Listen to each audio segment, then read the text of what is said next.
Fat testing E.T. at Universal Studios, Orlando, Florida.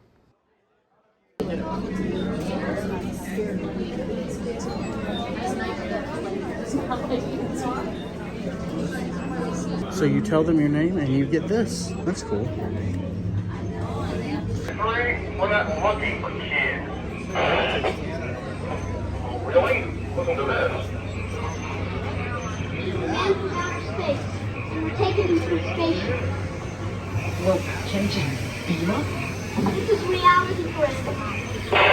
Roger, Unit 3. Follow those kids. Safe out. We have to give the passports back. E.T. is a suspended dark ride. If you've been over to Disney, think of Peter Pan's Flight, where the bicycle is hanging down from a track moving across, and you are going through, starting with the chase scene at the end of the movie where you are trying to save E.T. So in this case, E.T. must get home because his mentor is actually sick. So you start by going through the chase scene, flying over the city. If you look over at the moon there, you can actually see the iconic emblem of them flying over the moon.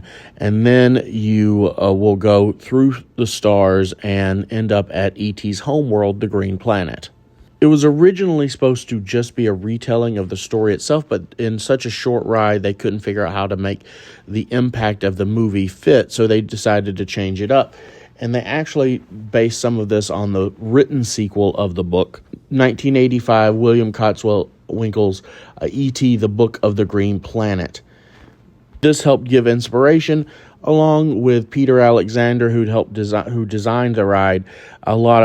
He said he got a lot of design elements from coral reefs in California as a child. The reason you have those passports is because it scans in your name, and at the end of the ride, E.T. is supposed to say up as many names as possible. I'm told sometimes this works, sometimes it doesn't. I'm sure typing all of those names, they probably don't actually type everybody's name in.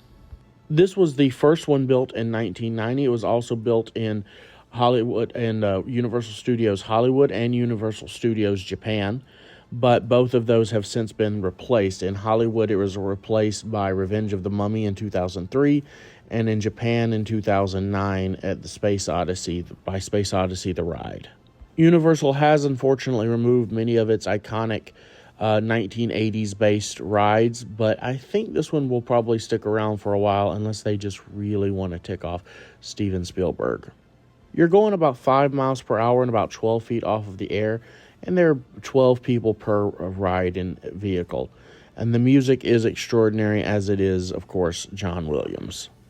The ride received its last refurbishment in 2017, and there were plans to open one at Universal Studios South Korea, but the plans for that theme park ultimately were scrapped.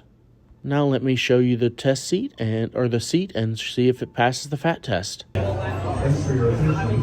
Enjoy the fine